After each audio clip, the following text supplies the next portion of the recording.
Assalamualaikum warahmatullahi taala wabarakatuh. Bertemu sekali lagi kita di channel Cik Din Kitchen. Okey, hari ini Cik Din ada satu menu yang nak Cik Din share dengan penonton semua ya. Okey, hari ini Cik Din nak ajar cara nak buat nasi khomok.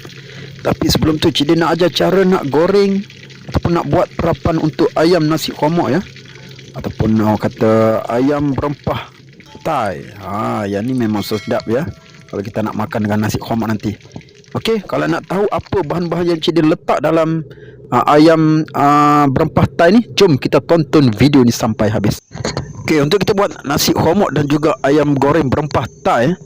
Okey, Cik Din buat untuk seekor ayam satu ekor ayam.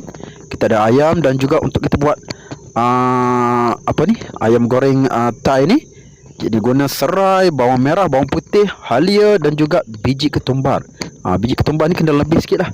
Sebab untuk kita buat ayam goreng berempah Thai yang sedap, kita kena lebihkan biji ketumbar ya. Okey, mula-mula sekali kita nak kisar dulu ke semua bahan-bahan tadi, termasuk biji ketumbarnya sekali. Okey, sediakan kita punya pengisar dan kita nak kisar ke semua bahan-bahan kita ni. Okey, masukkan bawang merah, bawang putih, halia, serai yang telah kita potong siap-siap ya. Jangan masukkan satu batang macam tu, nanti patah kita punya mata blender tu. Lepas tu Cik Din masukkan ketumbar. Ketumbar ni macam biasalah, kita kena lebihkan dia. Lepas tu masukkan air dan kita kisar bahan kita ni sehingga betul-betul halus ya. Okey, inilah ayam yang kita sediakan, dah cuci siap-siap macam ni. Lepas tu Cik Din nak masukkan bahan yang kita kisar tadi tu. Nampak tak? Kalau nak buat ayam goreng yang sedap, kita kena lebihkan bahan ya. Lepas tu Cik Din nak perasakan dengan sedikit garam, letakkan juga gula ya. Ayam goreng Thai ni kena ada rasa-rasa manis sikit. Lepas tu letakkan penambah rasa Ajinomoto kalau sukalah. Lepas tu letakkan sedikit pewarna merah. Sebab ayam goreng berempah Thai ni dia seakan-akan kemerahan macam tu. Dia warna merah sikit. Bila kita goreng tu dia ada gelap-gelap sikit lah. Tak sama dengan ayam goreng berempah dekat tempat kita ya. Lepas tu Cik Din nak masukkan lebih kurang dalam 4 ke 5 sudu besar tepung jagung. Kita nak buat salutan dia pula. Okey, masukkan sedikit demi sedikit lah. Macam Cik Din ni, Cik Din takut nak terlebih pula, Cik Din masukkan sedikit demi sedikit. Masukkan 2 sudu ataupun 3 sudu terlebih dahulu. Lepas tu kita gaul-gaul, nampak tak cukup lagi, kita tambah lagi. Kita tambah sampai orang kata kita punya ayam kita tu, orang kata dia melekat-lekat. Bahan-bahan kita tu melekat dengan ayam kita. Barulah orang kata bila kita goreng nanti, kita boleh nampak kita punya rempah-rempah tu melekat dekat ayam kita ni. Okey, nampak tak dia jadi macam ni ya.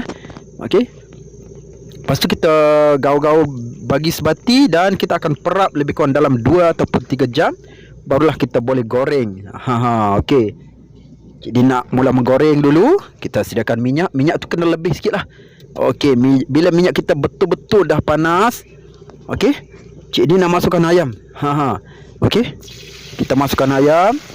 Nampak tak? Minyak kita kena betul-betul panas kalau kita nak buat ayam goreng berempah yang sedap ya.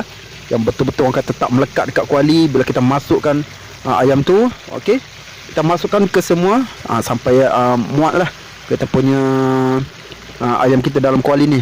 Biar orang kata biar dia betul-betul tenggelam dalam minyak tu. Okey, lepas tu bila dah garing, kita balik-balikkan dia. Lepas tu tips untuk kita dapatkan ayam goreng yang orang kata masak sekata ya. Kita jangan gunakan api yang besar sangat. Gunakan api yang orang kata sederhana.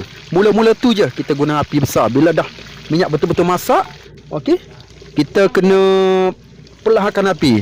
Okey, biar dia betul-betul orang kata masak secara perlahan-lahan, barulah dia masak sekata. Ni round yang kedua orang kata. Cik Din masukkan ayam. Cik Din goreng sekali lagi. Cik Din habiskan ke semua ayam tadi. Okey, nampak tak? Ayam goreng berempah Thai ni sedap kita makan dengan nasi khomok ataupun pulut ayam. Cik Din tak buat lagi video pulut ayam tu. Okey, nanti lepas ni Cik Din akan buat video pulut ayam Thai.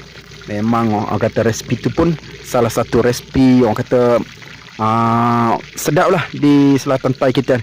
Okey, Cik Din nak angkat dulu ayam goreng kita ni. Memang dia nampak melekat-lekat sikit kan. Susah juga nak angkat ni. Okey, dia nampak melekat tu sebab kita letakkan gula tadi tu, tandanya yang gula tu ada manis-manis sikit. Okey, lepas tu cik dia nak buat kita punya nasi pula. Kali ni cik dia rasa cik dia nak ajar juga cara nak buat nasi khomak ya, yang ringkas dan sedap. Okey, mula-mula sekali masukkan 2 sudu margarin ya. Gunakan ikutlah nak guna margarin cap apa pun. Kita masukkan 2 sudu margarin, kita tumis sekejap. Lepas tu cik dia nak masukkan bunga, orang kata panggil 4 sekawan. Okey, kita masukkan 4 sekawan. Kita tumis sehingga dia naik bau. Orang lelaki biasalah, dia minum ni pakai sudik kecil pun jadilah, pakai senduk kecil pun. Okey. Lepas tu bila dah naik bau, cik dia nak masukkan kita punya bawang merah, bawang putih halia, dan juga tomato serta akar daun ketumbar. Bahan-bahan ni cik dia dah mayang halus. Okey, kita masukkan ke semua sekali. Lepas tu kita nak tumis sekali lagi, bagi dia orang kata sehingga kekuningan lah, ataupun sehingga dia naik bau. Masa cik dia tumis ni kita boleh dah boleh bau dia punya bau tu memang sangat sedap daripada akar daun ketumbar tu yang kita letak tu. Okey, nampak orang kata bila dia dah garing memang bau dia memang sangat sedap ya. Okey, bila dah naik bau ataupun dah garing kekuningan macam ni, cik dia nak masukkan ni dia perencah ataupun inilah awah nasi khomak. Kalau bahasa Kelantan dia panggil awah nasi khomak yang cik dia beli dekat kedai tepi rumah cik din je. Okey, kita masukkan lebih kurang dalam 6 sudu besar perencah nasi khomak yang telah cik din siap-siap bancuh dengan air ya. Tak nak bancuh pun tak apa, nanti kita boleh tambahkan air ke dalam periuk kita je.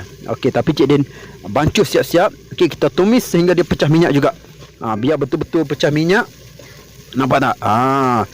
Nampak bila dia orang kata dah berkilat macam tu tandanya dia dah pecah minyak. Okey, lepas tu cik dia nak masukkan 1 cawan susu segar. Susu cair lah, bukan susu segar, susu cair. Maafkan cik Din ya. Okey, kita masukkan 1 cawan susu cair. Lepas tu kita kacau-kacau sekejap. Kita masukkan nasi. Nasi pula. Beras ya. Beras yang kita basuh siap-siap. Lepas tu masukkan sedikit gula serta tambahkan sedikit garam ya. Okey, kita nak ada rasa manis-manis atau lemak manis lah dalam kita punya nasi khomak kita nanti. Okey, kita kacau-kacau bagi dia rata dengan bahan-bahan kita tadi tu. Okey. Nampak tak, step dia memang sangat mudah. Lebih kurang kita buat nasi Arab jugalah. Lepas tu cik dia nak masukkan 1 sudu kecil serbuk kunyit dan kita tambahkan air. Air ni ikut beras yang kita masak tu. Macam kita tak nak nasi biasa, macam kita nak masak nasi yang biasa kita buat tu. Okey, lepas tu kita kacau-kacau bagi dia sebati ke semuanya. Dan kita masak sehingga dia masak macam biasa je. Okey, masak nasi khomak ni kita kena kacau lah sekali-sekala tu, sebab kita punya beras kita ataupun nasi kita ni mudah berkerak dekat bawah tu. Dan gunakan api yang paling perlahan ya. Okey. Cik Din guna dapur gas saja. Tak guna dapur elektrik. Cik Din guna dapur gas je. Okey, sekali-sekala kita kena kacau juga. Dan kita masak sehingga dia masak ya. Dan Cik Din nak ajar pula cara nak buat kita punya sos pencicah dia. Sos pencicah dia memang paling mudah ya. Kita guna bawang putih, cili, nisa kabung dan juga kita punya daun ketumbar ya. Mula-mula sekali kita masukkan, kita nak kisar bawang putih dan juga cili padi ya. Kita kisar sehingga halus, dan bahan yang kita kisar tadi tu kita masukkan ke dalam kuali. Lepas tu tambahkan kita punya nisa kabung. Ni kalau selatan Thai ataupun bahasa dekat Thai dia panggil nisa kabung lah. Dekat tempat Cik Din belah-belah Kelantan ni pun dia panggil nisa kabung. Cik dia pun tak tahu apa nama dekat KL orang panggil ya. Okey, kita kacau bagi dia kata hancur kita punya nisa kabung tu. Okey, biar dia betul-betul larut.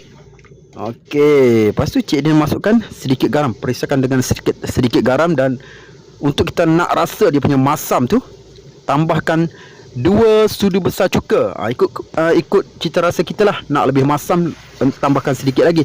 Tapi buat pencicah ni dia nak ada rasa manis, lebihkan manis ya.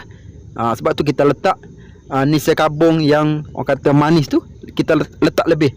Okey, bila dah sos kita dah betul-betul masak, last kali kita nak taburkan kita punya daun ketumbar yang Cik Din dah, orang kata dah hiris halus. Okey, betul-betul halus lah kita hiris. Nanti tertelan pula. Tak nampak kita punya sos tu, tak nampak cantik sangat. Okey, dan inilah hasil dia. Finally dia, memang kita dapat nasi hormat. Satu pinggan nasi hormat yang betul-betul orang kata perfect lah bagi Cik Din.